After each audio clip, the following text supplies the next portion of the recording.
Waktunya Mama bercerita. Ikan emas membalas budi. Di sebuah pondok jerami yang rusak di tepi laut, hiduplah pasangan tua. Setiap hari kakek itu memancing di tepi laut, sedangkan istrinya di rumah merajut. Pada hari itu, lemparan jaring pertama dan kedua kakek itu hanya menangkap rumput laut. Pada lemparan jaring ketiga, dia menemukan ada ikan emas di jaring. Ikan emas itu tiba-tiba berbicara, "Kakek, lepaskan aku akan membalas budi baikmu." Kakek itu kaget dan dengan cepat melepaskan kembali ikan emas itu ke laut. Setelah sampai di rumah, kakek itu menceritakan kejadian aneh yang dia alami. Setelah mendengar hal itu, istrinya berteriak, "Bodoh, kenapa kamu tidak meminta rumah kayu?" Kakek itu kemudian kembali ke pantai untuk mencari ikan emas dan mengatakan permintaan istrinya. Setelah mendengar hal itu, ikan emas menyuruh kakek pulang dan berjanji akan mengabulkan permintaannya.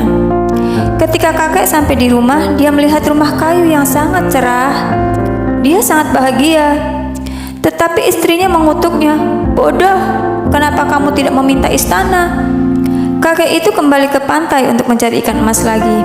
Setelah ikan emas mendengarkan hal itu, dia berkata, "Kakek, pulanglah, keinginanmu akan aku kabulkan." Setelah kembali ke rumah, kakek melihat istana yang megah. Istrinya telah menjadi ratu dan banyak pelayan yang melayaninya untuk makan malam. Kakek itu berlutut di aula dan berkata, "Ratu, sekarang kamu pasti sudah puas."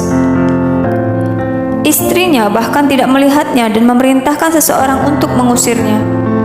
Setelah 1 bulan berlalu, istrinya kembali merasa tidak puas. Dia mencari suaminya dan berkata, "Aku ingin menjadi raja laut. Minta ikan emas itu menuruti perintahku." Suaminya tidak berani menolak. Dia tidak punya pilihan lain selain datang ke pantai. Pada saat itu, angin sedang bertiup dengan kencang dan laut bergelombang. Kakek itu memanggil ikan emas dengan keras. Ikan emas berenang mendekati dan bertanya, "Apa yang kamu inginkan seorang kakek?"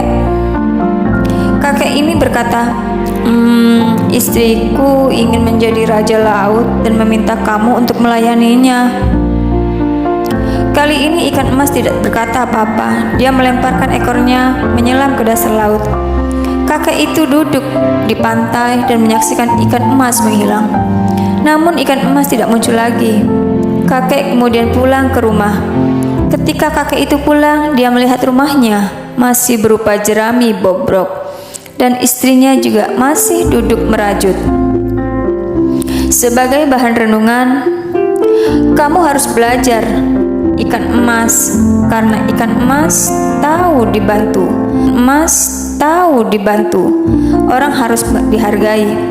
Tapi ibu terlalu serakah sampai akhir ikan emas gak bisa terima.